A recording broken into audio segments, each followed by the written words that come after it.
Hello everybody, welcome to Tarot and the Star. It's me, Melody, your host. We are going to do a tarot card reading story on Joan Crawford. Joan Crawford is from old Hollywood. She passed away on May 10th, 1977.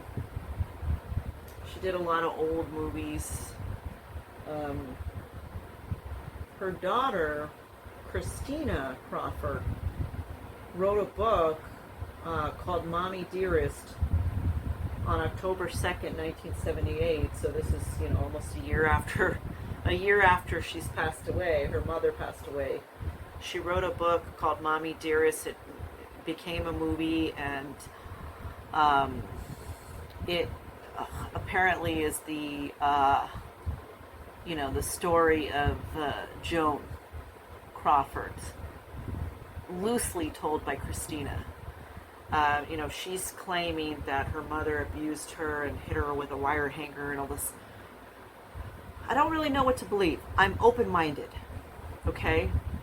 I pick up off the bat, before I start with the cards, that Joan had two sides to her. I don't believe that Christina is completely wrong, but I believe that she embellished that story greatly. And I think that, from what I pick up, it's like Joan was a warm person, as well as she could also be cold. I felt that Joan could be both ways. I also feel that Joan was somebody that wanted fairness in everything that she did in life, and very intelligent woman, a perfectionist in sorts. I feel that sometimes she would work herself, overexert herself when she was working as an actress. So, let's get into it and figure out whether or not this book by Christina, Mommy Dearest, was correct, and then let's find out a little bit about Joan Crawford's life. She can tell us a little bit more about herself, but let's ask about this. Okay. Joan Crawford, really adore your movies. I really like many of the movies I've seen that you've been in, and I admire your acting. I think that you were a great actress when you were alive. I have seen a few of your movies, and your daughter Christina, which I believe you wrote out of your will, wrote a book about you called Mommy Dearest, in which she claims that you beat her up and hit her with a wire hanger and all this ridiculous things. I don't know if it's true, Joan, but to set the record straight, and I know you're all about fairness because I could pick up on that from you, that you're a very reasonable person and that you would provide me honesty here. Tell me, in all fairness and all justice, whether or not the book that Christina wrote, Mommy Dearest, if that's the correct rendition of you. And then I also want to know about your life. But first, let me know about this book that she wrote. Is that correct? Did you really abuse Christina and her brother Christopher, your other son?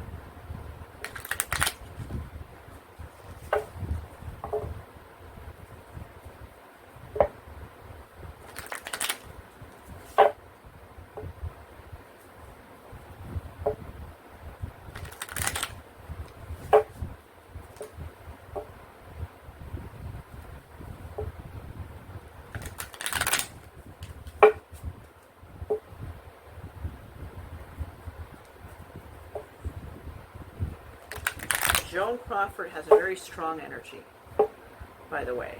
I feel she is very strong, and when she was in Hollywood doing acting, she was very resilient. She had to deal with a lot of men and their bullshit. That's what I'm getting. Okay, let's see what's going on, Joan. Show us the truth here about this book that Christina said about you, and that you supposedly beating her and Christopher. I'm being open-minded, Joan, because, you know, it's weird that she's coming out with that story. But then I also know that she's come out with that book a couple of times, apparently. It was turned into a movie, and, you know, it's like she makes money every time that book comes out, and the movie, she made money off the movie rights, I believe. So I'm just, like, really trying to get the truth here. Just want to see if you were, in fact, in that manner that she's claiming.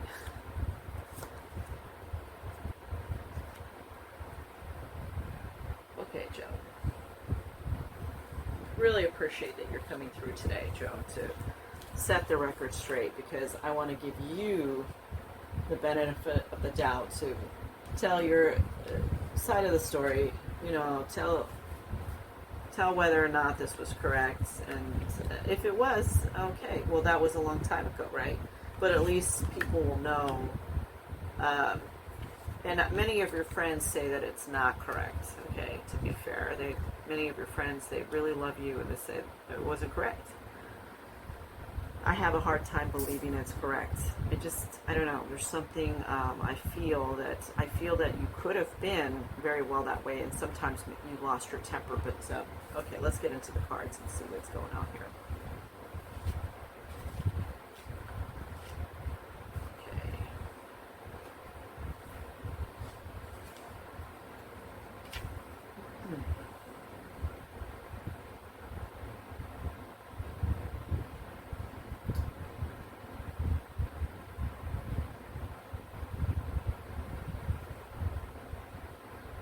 So Joan is coming through here herself. She's coming through here in spirit form. She is saying that she's going to provide, you know, the knowledge that we're asking, and, you know, her spirit is coming through, basically. Okay?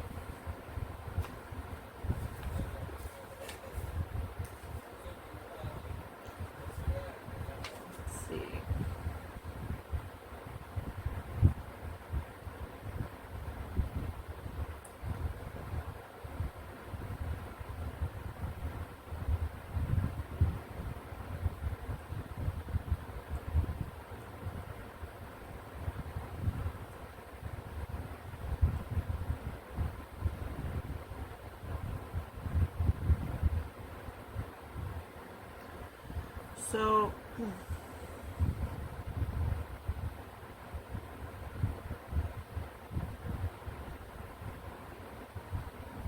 me see if I understand this correctly.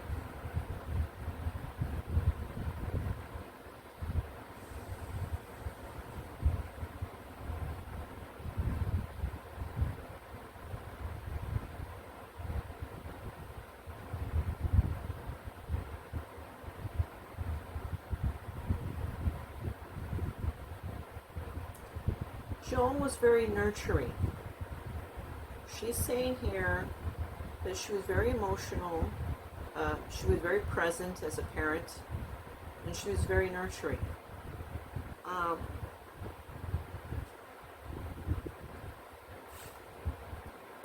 Joan.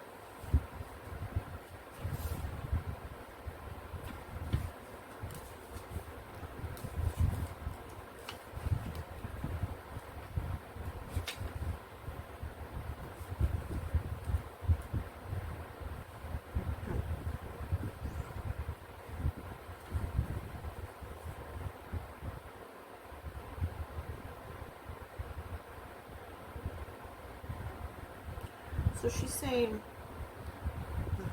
this is what I get. I don't know why Christina is claiming such a thing. I was always very there for her. I was there for her as her mother. I comforted her, and I provided for her. I provided a shelter over her head and nice things that she had. I took her into my home, And I gave her wealth and abundance. I provided her a lot of opportunity with education. I was very giving to her. Okay. Okay,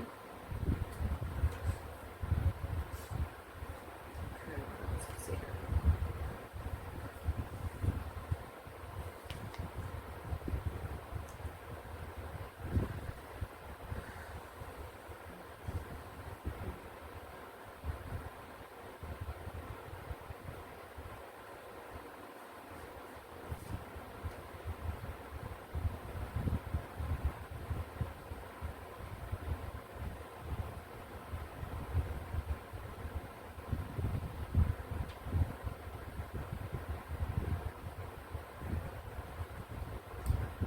Okay.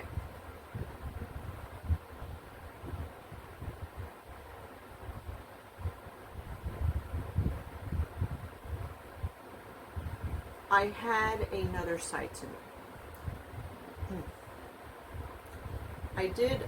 I was there for Christina and the kids, and I was a good mother, and I loved them, and I provided a lot for them.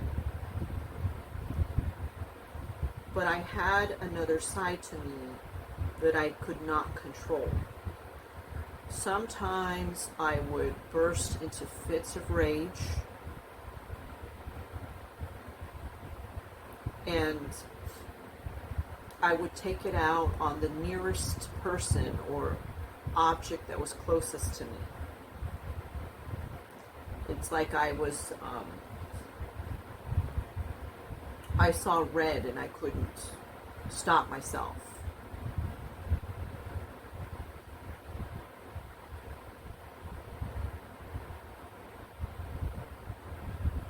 Okay.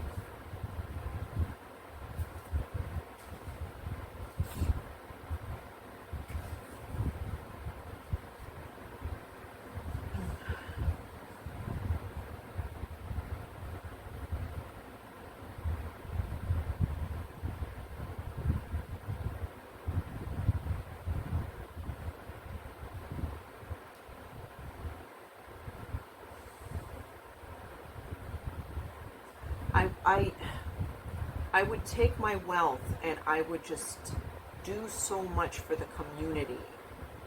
I would do for other people and then also do for myself. I would buy myself nice things, but I would do also for other people.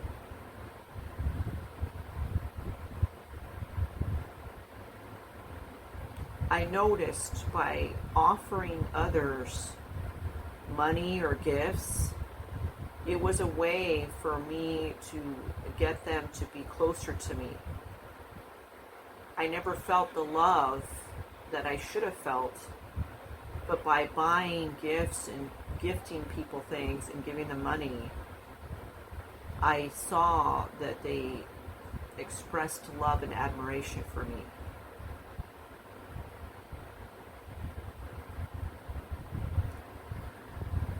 I had a lot of mercy and generosity for the poor. I had a lot of sympathy and giving within myself. And because I was wealthy and I didn't come from a good place, I gave to others because I knew how that felt to not be loved. Okay?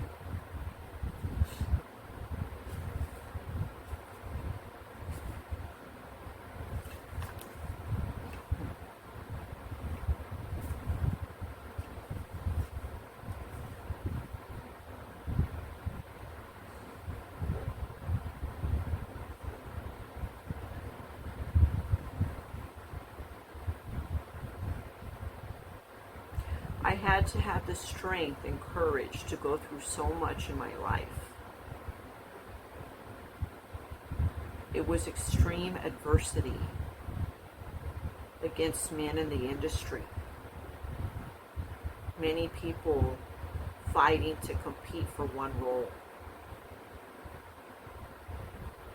I used my own discernment. I had to protect myself because nobody else was going to stand up for me. I took a lot out on myself. I was very hard on myself.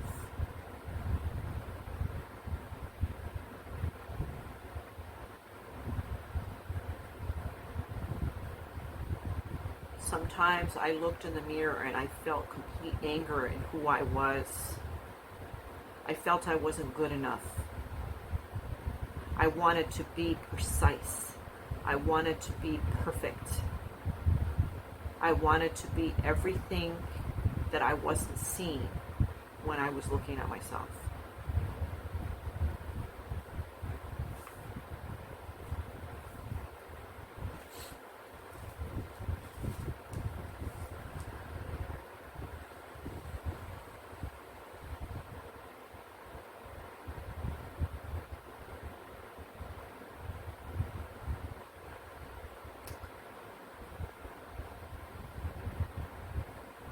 In this business, you have to stand up for yourself.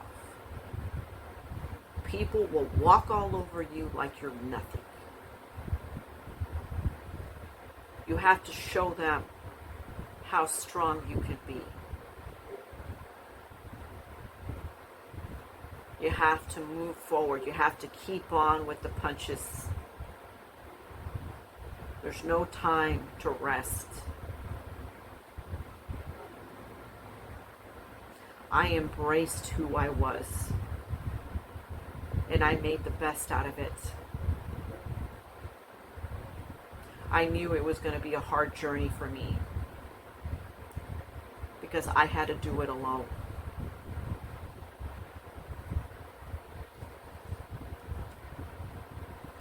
Let's pull these other cards.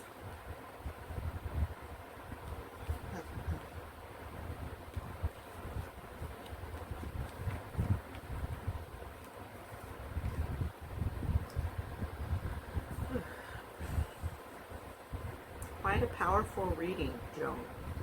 I appreciate that you're coming through today to show me this, what's going on here, and how you want to express your words as well, because I'm expressing them as I'm seeing them from you.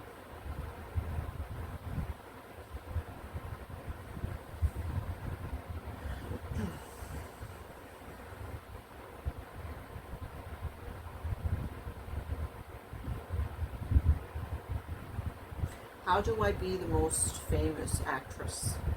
How can I make the most money in Hollywood? Can anybody ever see me? Can they really ever see me as a person? And how hard it was for me. All the planning that I had to do. All the times I was exhausted and I had to keep on keeping on going. My desire was strong to make the most out of my life, to make the best out of my life, to make the best for the kids' lives. I had to work sometimes with no energy, but I had the ambition and the motivation to keep on going.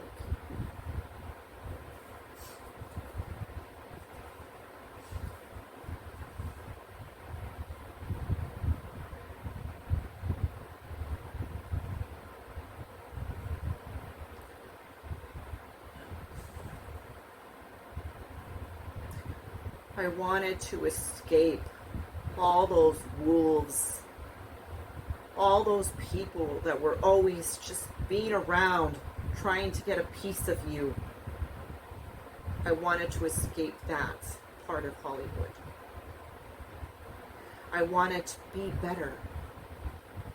I wanted to break the barriers for women.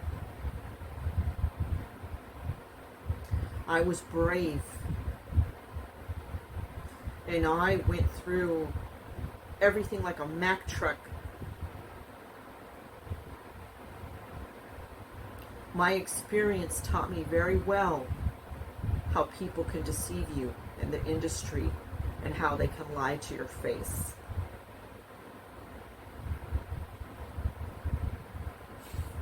Okay.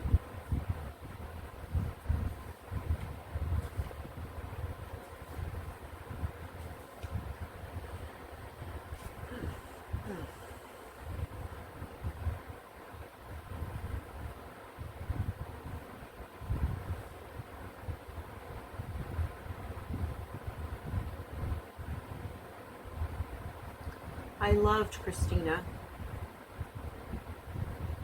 and I loved all my children. I was always caring for my children. That's the part that Christina never saw. Many times, I wanted her to be the best. I wanted her to do more with her life. She didn't have the same drive as me or the same ambition. I was just trying to protect her from what I already know. I loved her very much, and I wish I would have told her that more while I was alive.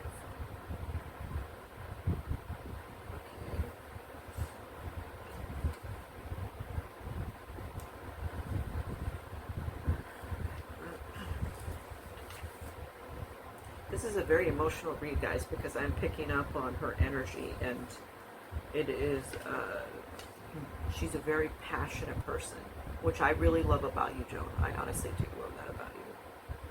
But it's a very emotional read because she's very emotional as she's telling this too.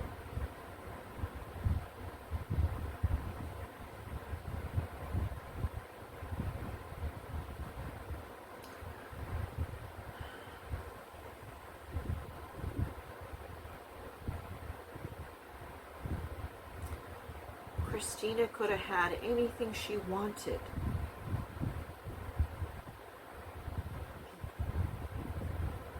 I just wanted her to try harder. I wanted her to be the best. I would have embraced her with anything she wanted.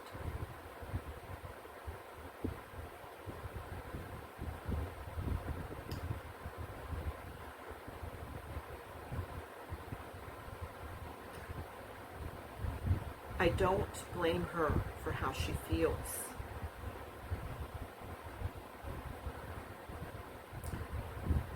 I have provided for my other two children, and not for Christina and Christopher. But there was a reason. I saw it within Christina and Christopher. It's something that you see deep within people, that they just want to live off of other people's successes, but they don't want to do their own successes in life. I wanted the best for Christina, and I still do. And I'm very pleased that Christina has become successful in what she did, even if success is at the expense of the humiliation of me.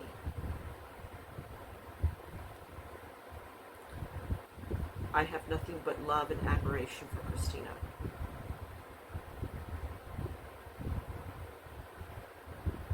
I can remember when Christina was a child and the feeling that I felt. She was such a beautiful little girl. I loved to put beautiful dresses on Christina. She was the light of my life. Okay.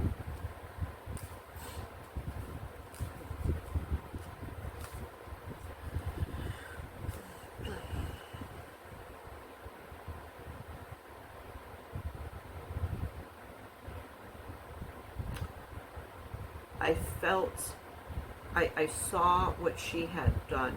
I was passed away now. I I was able to see. It feels like a betrayal.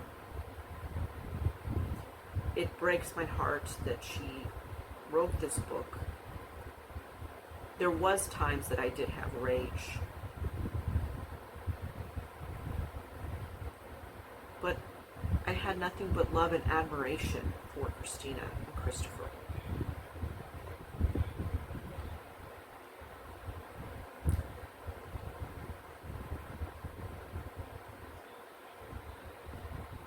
I felt hurt. I did see the book. I had seen it from this side where I am now. And it hurt me.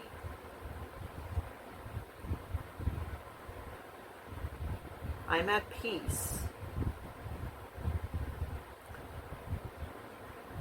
And I do not blame Christina. I do not hate Christina.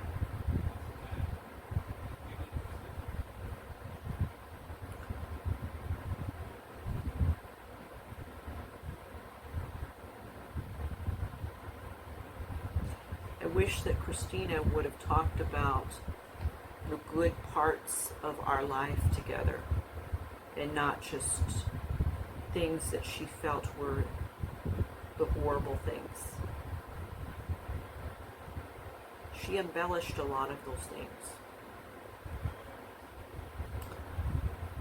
But there was some things that were hurtful to Christina. And I'm sorry that I hurt Christina in that way. I don't want us to hurt anymore. Neither of us. I'm at a better place now. I'm at peace. And I'm with all my friends and family. It's a beautiful place that I'm living now. And I do check on Christina and Christopher from time to time. I visit them. I visit old friends on this side from time to time. Okay.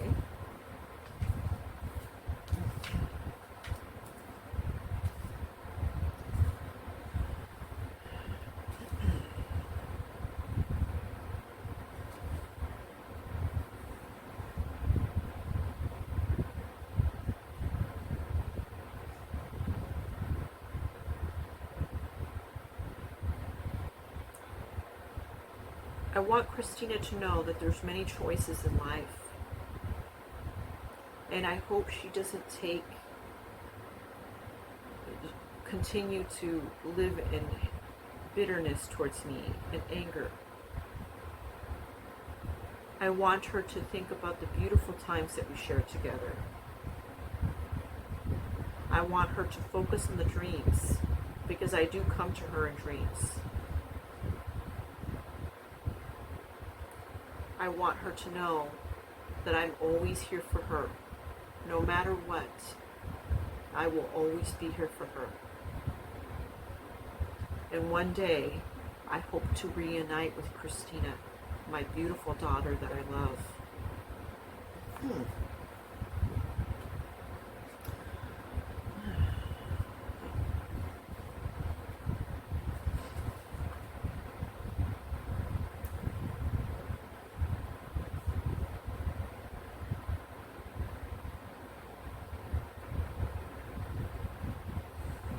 I'm so happy.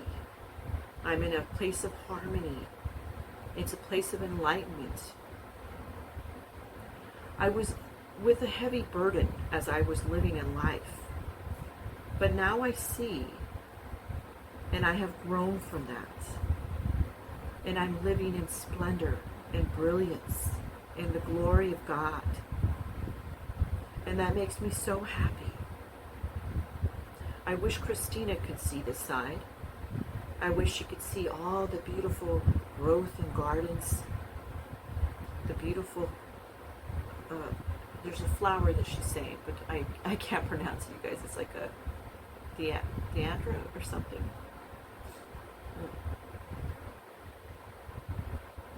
And all the sunsets. Wow, it's so magnificent.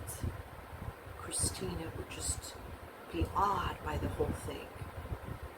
One day, she will join me, and she will be here with me, and we will rejoice, and I will embrace Christina in loving arms as her mother. Thank you so much, Joan. That's such a beautiful reading, Joan. That is so beautiful. Thank you for being truthful, too. I mean, we know that Christina, you guys, kind of embellished it a bit. Some parts are true. She did go into rages, but it's because Joan had her own mental hang-ups. She couldn't control it. She wasn't trying to inflict pain and harm on anybody. She just literally couldn't control it. It's like a light switch that goes off in your head.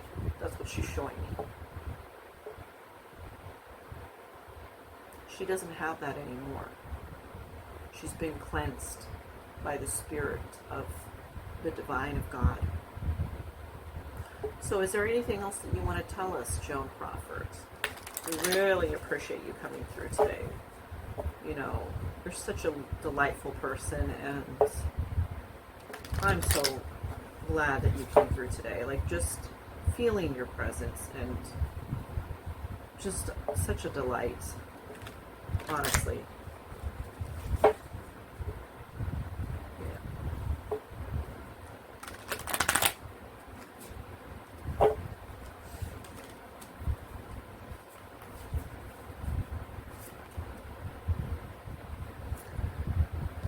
Okay, let's see what else she wants to say here.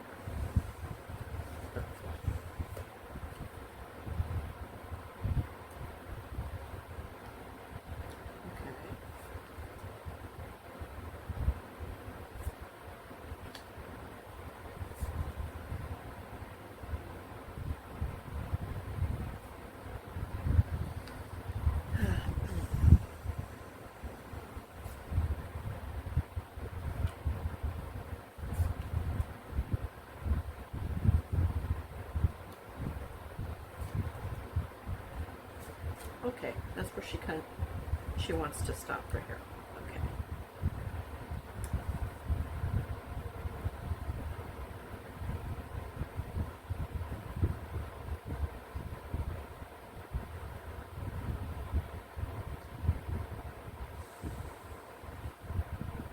Beneath the facade of what people saw with Joan,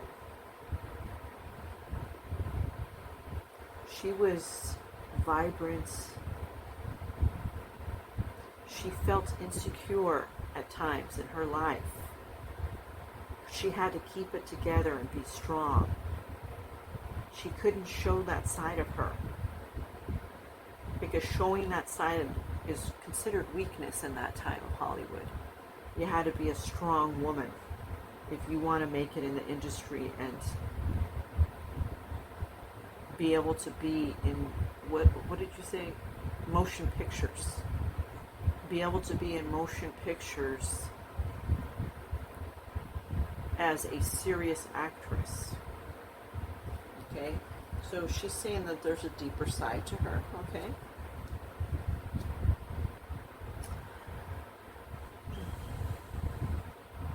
She felt that there was a lot, she felt when she was living in life, she didn't belong. She felt like she didn't fit in to the way things were. And she's saying that she didn't want to fit in. She didn't want to fit in.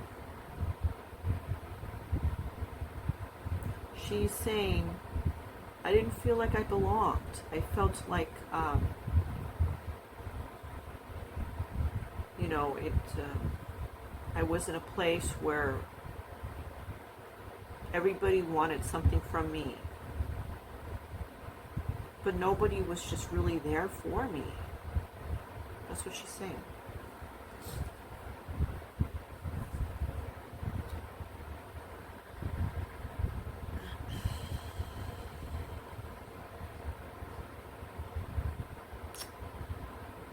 she's saying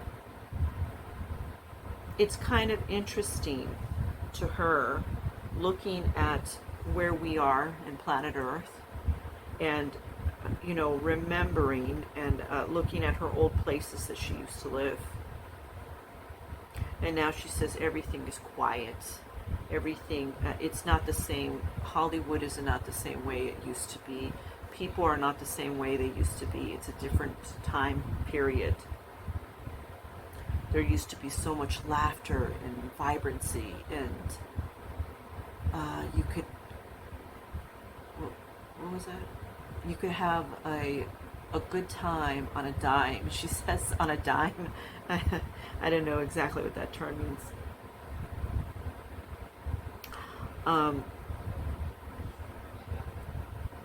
She's saying that it's a different time now, and the young people, it's sad that they can't experience that time. She's saying that young people would have loved that time. You could make something of yourself in that time, she's saying.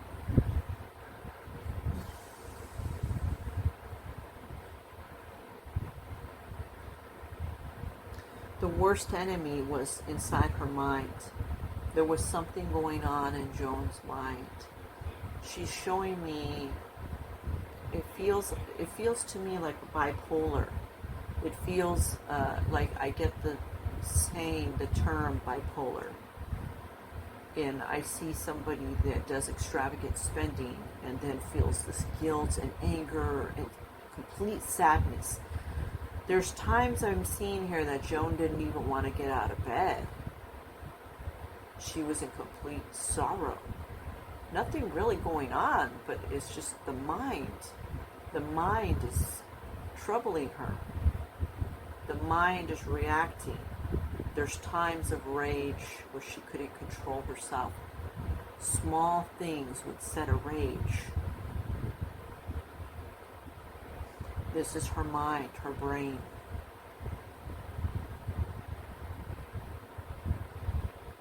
She's saying that she's had personal growth since then. She's transformed and she has let go. She has let go of all of the anger or bitterness or anything. All of the worldly things of this world that are flesh and human. That's gone because she's spirit now. She's learned a lot of knowledge since she's transformed and she's grown. She understands that death is part of life, and she understands herself to be energy.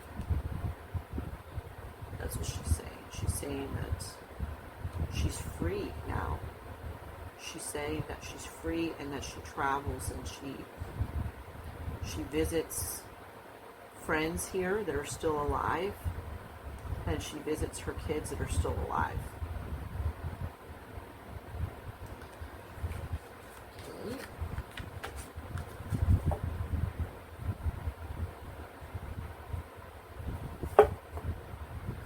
Any last messages, Joan Crawford? Any last messages?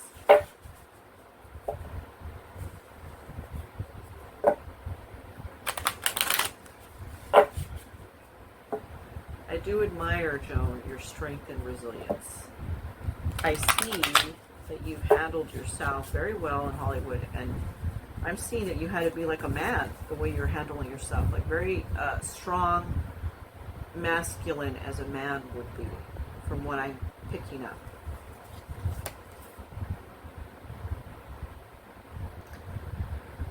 Okay.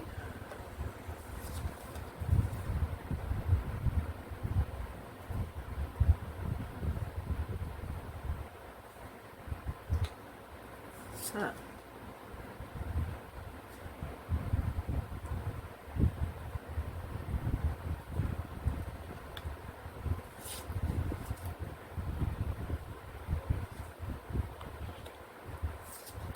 Okay.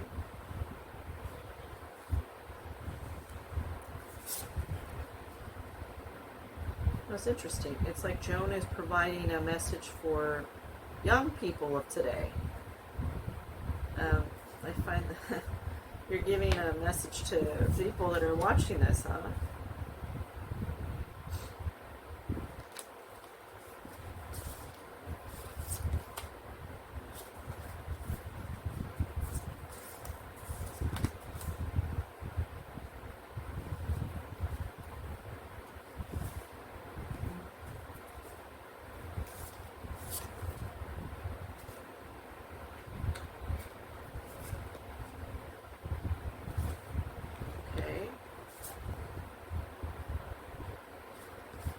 I guess this is where she wants to stop. Okay. Okay, Joe.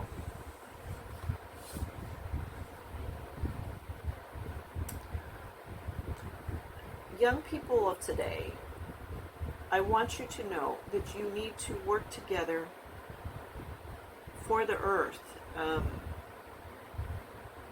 I see the destruction of the earth. I see pollution. The air, the water, right? The dirt and the earth. She's saying, please work together to make it a stronger place, to make it a beautiful earth for your future. Okay? Because if you don't, it's going to be upheaval. It's going to be, you're going to live in a place that becomes very toxic in the air and the water. Prepare now. Start preparing now. I'm getting that she wants, like, you know, she's saying, like, to plant crops and use less pollution, right? Yeah. Find balance within yourself. That was something I never had in life. Find balance between work and living. Do not be distracted by things that don't matter in your life. Work towards the things that mean something to you. The things that bring a lot of pride and joy and love to you. And show commitment for those things.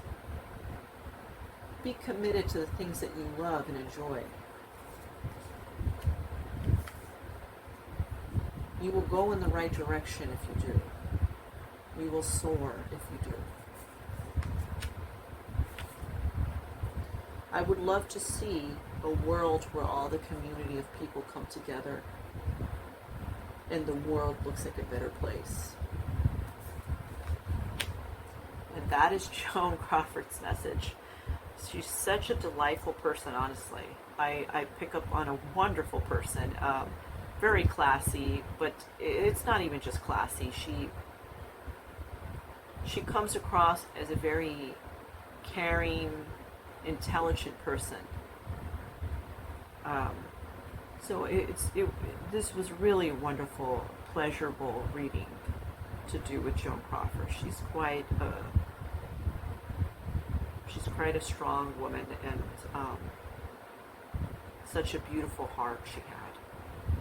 It's a shame that she had the disorder. She had something going on with her brain that was making her react in manners that were not that she didn't want to react to. So it's very unfortunate that happened in her life. People got it pegged all wrong. They thought she was horrible or mean, and that wasn't really happening like that. It wasn't happening in that way. Joan had a lot of love and kindness and caring. So I guess part of what Christina is saying is correct, but not in the way Christina is envisioning it. She sees it as like her mom being mean and horrible.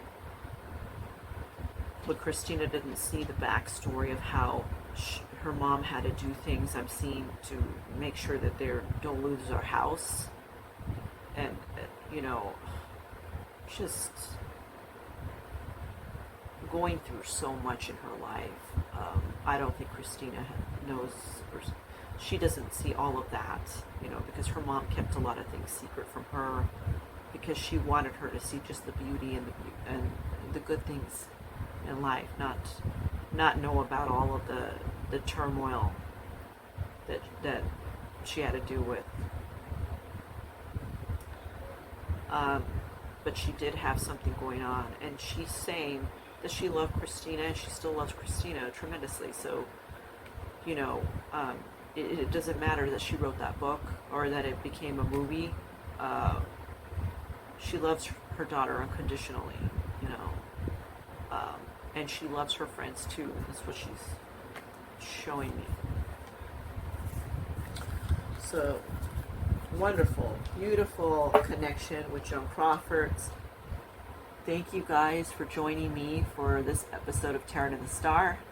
I appreciate everybody that's joining this channel, and definitely subscribe if you have not subscribed. So, and click on the notification button so you can be notified of my upcoming videos. This took a lot of mental concentration and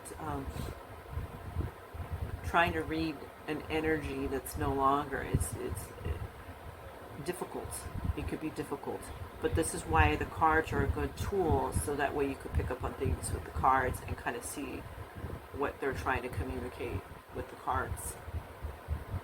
So thank you guys so much. I appreciate every single one of you. And I look forward to having you again on Tarot to the Star. Thank you. Talk to you guys soon. Bye-bye.